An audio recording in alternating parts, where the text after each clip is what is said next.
오늘은 16장, 17장, 18장을 읽으시기 바랍니다. 16장은 오늘 심판이는 때에 우리가 어떻게 할 것인가에 대한 이야기, 그리고 하나님의 회복에 대한 약속. 이제 17장에서는 유다의 죄를 다시 한번 지적하고 거기서 일어나는 하나님의 구원. 이제 18장은 그 구원한 그 상황 속에서 일어나는 하나님의 주권적인 심판에 관한 이야기입니다. 하나님의 심판에 대한 일반적인 예언은 2장부터 20장 속의 한 부분이거든요. 지금 16장 얘기하는 거예요. 선지자에게 행동으로 종말론적인 메시지를 묘사하라라고 그래서 이 선지자들 참 힘들었을 것 같아요, 그죠? 이사야에게 그 가족들에게도 또 에스겔의 아내의 죽음에게도 바로 그런 것들이죠. 그래서 참 그 호세아에게도 바로 그러한 가정 이렇게 이야기를 하면서 그들이 그 가족사를 통해서 가족 관계를 통해서 복음을 전하고 있는 것. 다시 말하면 삶 전체가 하나님의 복음을 전하는 것이었다는 거죠. 바로 여기서도 이제 그런 말씀을 하고 있는 거예요. 1절부터 13절에서 세 가지의 상징적 행위를 하거라라고 요구를 하고 있어요. 첫째가 너는 혼인하지 마라. 참 어떤 사람들은 이걸 가지고서 하나님의 허락된 독신주의 그렇게 얘기를 하더라고요. 그건 아니죠. 이건 지금 선지자가 그 복음을 전하기 위해서 하나님이 그 일을 하지 말라고 하는 거지, 하나님은 복음을 위해서 그들에게 결혼을 하지 말라 그러는 경우도 있다, 이렇게 보시면 이건 오해 중에 하나인 거죠. 자, 결혼을 하지 마라. 응? 무슨 뜻일까요? 결혼, 그것은 하나님이 세우신 제도예요. 그죠? 예수님 역시 마태복음 19장에서 또 마가복음 10장에서 인간이 패할 수 없는 것, 그것이 바로 하나님이 짝지으신 것, 하나님이 정하신 것, 혼인이라고 말하고 있는 거예요. 그래서 유대인들도 그 혼인은 바로 하나님의 축복으로 이해를 했어요. 그래서 결혼을 통해서 많은 자녀들을 갖는 것을 축복으로 여기며 살아왔습니다. 그런데 하나님은 에레미야에게 이런 축복된 결혼을 금지하고 있는 거예요. 이것을 통해서 무엇을 보여주려고 하는 거죠? 무엇일까요? 3절, 4절 말씀에서 말한 것처럼 심판이 임박했다라는 거예요. 심판이 임박했다는 걸 그들에게 알게 해라. 다가올 큰 환난을 준비하라고 하는 거예요. 그러니까 심판이 임박했으니 결혼하지 말라는구나를 들으면서 또 세속적인 그리고 문자적인 해석을 해서 이 마지막 시대는 결혼하지 말아야 되는 거가 아니고 참으로 하나님의 복이 이미 떠난 자들의 결과가 이런 행복이 없는 거구나 보실 수 있어야 되는 거예요. 그렇죠? 이렇게 지금 살고 있는 것, 우리가 뭐 하고 있는 거예요? 하나님과 짝을 이루지 못하고 있는 거구나를 깨달아 알라고 하는 것, 그것이 바로 혼인을 금하신 이유예요. 우리가 하나님과 짝해서 혼인이 이루어져야 진정한 성경에서 요구하는 혼인이에요. 글자에다 담아준 그 내용 가지고 이 세상에서 남자와 여자가 결혼해야 되는 그것의 혼인의 축복이 아니라 하나님과 내가 하나 되어지는 것, 지금 그걸 하지 못하게 했구나, 그것이 지금 되지 않고 있구나를 알라고 하는 얘기였어요. 두 번째로 초상집에 들어가지 마라. 5절 말씀이죠. 5절 말씀. 여호와께서 이와 같이 말씀하시되 초상집에 들어가지 말라. 가서 통곡하지 말며 그들을 위하여 애곡하지 말라. 내가 이 백성에게서 나의 평강을 빼앗으며 인자와 사랑을 제함이라. 여호와의 말씀이니라.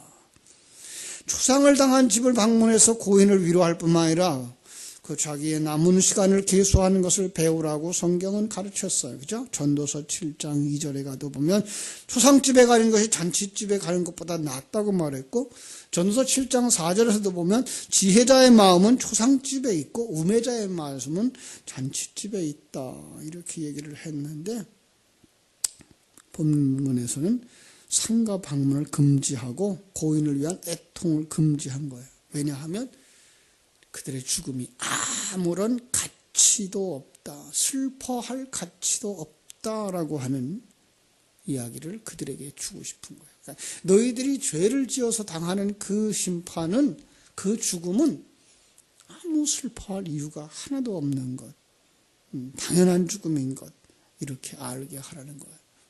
세 번째로, 잔치집에 출입을 하지 말라. 반복되는 것 같죠? 2절과 조금 달라요.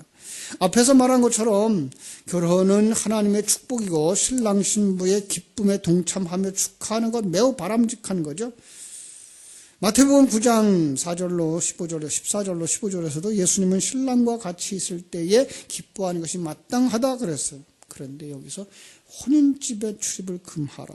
더 이상 혼인하는 집이 없을 것이다 라는 이야기의 또 다른 표현인 거예요.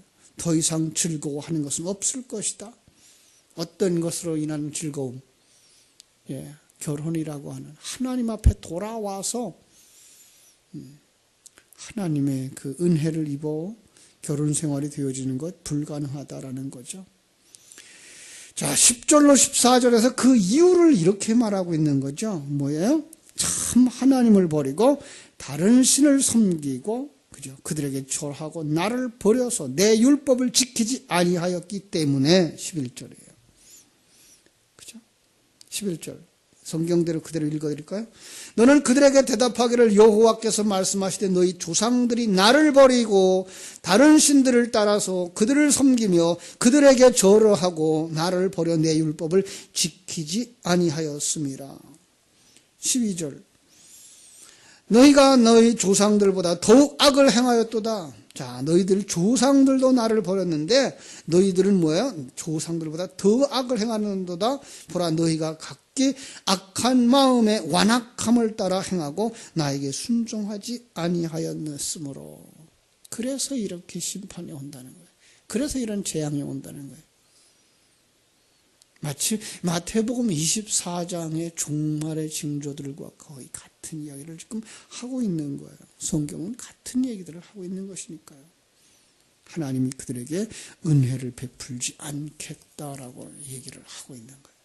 그 결과가 뭘까요? 하나님의 회중에 들지 못하니예요. 하나님의 회중, 천국에 들어가지 못한다는 얘기예요. 천국에.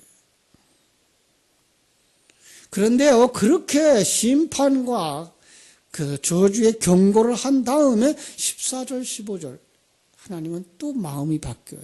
마음이 바뀐 게 아니고 이렇게 징계하는 이유는 이것을 위하여다라는 이야기거든요. 그게 뭔가 하면 회복을 약속하는 거죠. 14절. 여호와의 말씀이니라. 그러나 보라, 날이 이르리니 다시는 이스라엘 자손을 애굽 땅에서 인도하여 내신 여호와께서 살아계심을 두고 맹세하지 아니하고 이스라엘 자손을 북방 땅과 그 쫓겨났던 모든 나라에서 인도하여 내신 여호와께서 살아계심을 두고 맹세하리라. 내가 그들의 조상들에게 준 그들의 땅에서 인도하여 드리리라. 결론은 뭐예요? 내가 그들의 조상에게 준 그들의 땅, 약속의 땅으로 인도하여 드릴 거다. 그런데 출애굽의 하나님과 약속하지 아니하고 어떤 하나님과 약속한다고요? 바벨론 포로에서부터 돌아오게 하시는 하나님. 애굽에서만 건져내는 하나님이 아니라 완성시켜서 다시 돌아오게 하는 하나님의 이름으로 약속을 한다는 거예요. 너희들을 반드시 돌아오게 하겠다는 거예요. 어디로? 가나안 땅에 아니고 천국으로. 우리는 이 땅에 살아가는 삶이 어떠하다고요?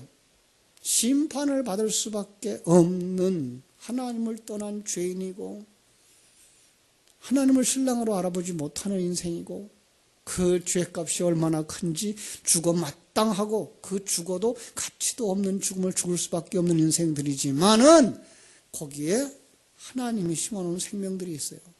그래서 그들을 구원해서 그들은 돌아오게 하겠다라는 이야기를 하고 있는 거예요.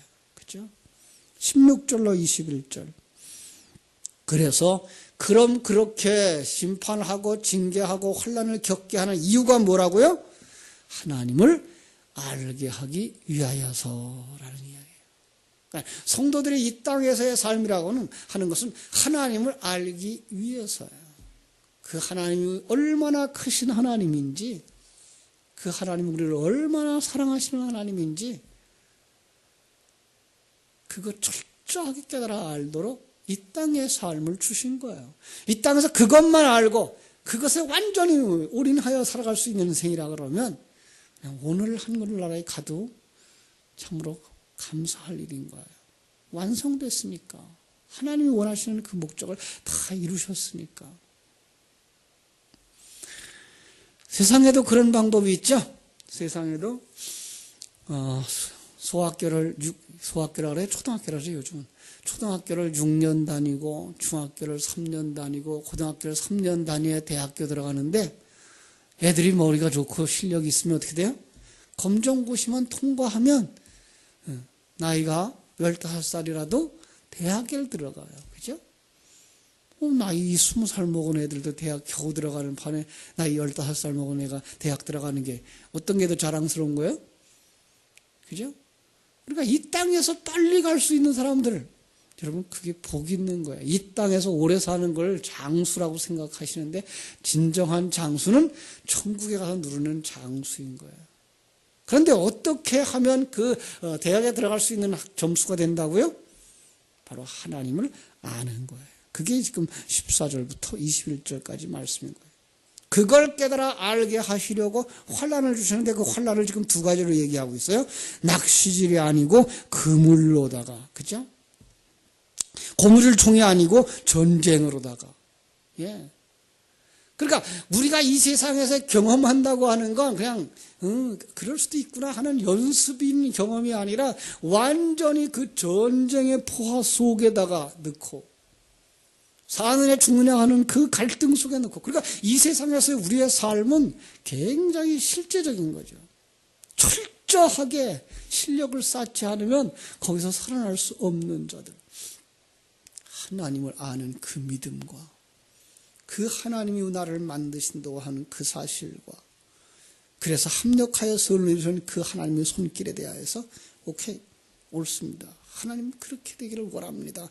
하나님이 크신 분입니다. 나를 사랑하시는 분입니다. 나를 하나님께 드립니다라고 하는 완전히 맡길 수 있는 사람들, 그들이 100점짜리잖아요. 그거 알게 하기 위해서 우리를 그물로 잡아가고, 그리고 우리를 참으로 총으로, 그죠? 사륙의 용기로 우리를 잡아간다는 거예요. 모든 산과 모든 언덕과 바위 틈에서 사냥하게 하신다는 거예요. 숨을 곳이 없다는 거예요. 자, 그들을 위하여서 이제 18절에 이렇게 말하죠. 그래서 내가 우선 그들의 악과 죄를 배나 갚을 것은, 이 배라고 하는 건 2배의 이야기가 아니라 완전히예요. 완전히. 충분히 갚을 거예요.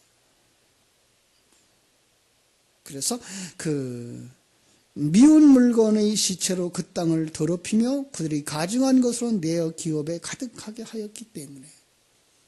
이 땅에 타락한 게 뭐라고요? 미운 물건으로 채운 것이고, 예, 땅을 더럽힘으로 그 가증한 것이 가득 찼기 때문에. 누구에게? 내 기업. 내 기업이 누굴까요? 하나님의 백성들, 이스라엘, 이렇게 말하고 있는 거예요. 타락의 모습이죠. 완전히 타락했기 때문에, 그들이 자기 중심적이기 때문에 거기서부터 완전히 하나님 중심으로 만들기 위하여 우리를 이 사망의 음침한 골짜기를 지나게 하신다는 거예요. 에레미야가 거기서 중보의 기도를 합니다. 나 여호와 나의 하나님, 나의 요새 환난 날에 피난처여 민족들이 땅끝에서 죽게 이르러 말하기를 우리 조상들이 계승한 바는 허망하고 거짓되고 무익한 것뿐이라. 사람이 어찌 신 아닌 것을 자기의 신으로 삼겠나이까 하리이다. 그때에 하나님께서 뭐라 그래요? 그래, 이번엔 그들에게 내 손과 내 능력을 알려서 그들로 내 이름이 여호와인 줄 알게 하리라. 다 죽어갈 수밖에 없는 그 자리에서 건져내는 나, 전능자, 하나님은 실패하지 않는 여호와 하나님인 것을 그들에게 알게 하리라. 사랑하는 여러분, 이것이 바로 우리들의 신앙생활입니다. 이 선원도들의 신앙생활을 통해서 하나님은 분명히 자기를 알게 하시기 위해서라고 말씀하고 있습니다. 신앙생활의 목적은 이 땅에서 우리가 뭘 얻어다가 누리는 것에 있지 아니하고요. 이 땅에서 내가 훈련받는 장 전쟁터인 것을 알고 내 힘으로 싸우는 전쟁이 아니고 하나님이 내 안에서 싸우는 전쟁인 줄 알고 그 하나님 앞에 자신을 다 맡기면서 하나님의 인도하심 따라 천국의 삶을 누리며 살아갈 수 있는 자로 설 수 있게 만드셔서 바로 그가 에녹이 되는 거죠. 천국에 들어가는 거예요. 그가 아브라함이에요. 그가 바로 그리스도예요. 여러분들 모두가 다 거기에까지 이르기를 주님의 이름으로 축복합니다. 기도하겠습니다. 하나님 우리 아버지, 크신 은혜와 사랑을 감사하고 감사합니다. 하나님의 사랑을 입은 귀한 자녀들, 이렇게 명절이 지난 날 새벽에도 하나님의 말씀에 먼저 귀 기울이고 이 땅의 삶이 하나님과 함께하는 삶인 것이며 이 땅의 삶이 전쟁이고 씨름인데 그 속에서 하나님이 이기시는 싸움이라는 사실, 그래서 그 하나님이 나와 함께 하셔서 지금 나를 인도하고 계시며 악한 마귀 권세와 세상과 내 속에 있는 사망의 몸, 옛사람과 싸움이라고 하는 것을 가르쳐 주시는 그 음성 듣고 싶고, 내가 약속한 자들은 내가 반드시 승리하게 한다, 그 보증을 듣고 싶고 내 삶을 주님께 맡기기를 원해서 이 새벽에도 주님 전에 나와 싸우니 오늘 주신 말씀이 저들에게 더 분명한 약속이 되게 하셔서 만난 환경 속에서, 사건 속에서, 상황 속에서 하나님만 찬송하고 하나님께 영광 돌리는 하나님의 백성들이 다 되게 하여 주시옵소서. 오늘 하루도 하나님을 찬송하며 사는 하루가 되게 해주시기를 간절히 소원하고 거룩하신 예수님의 이름으로 기도하옵나이다. 아멘.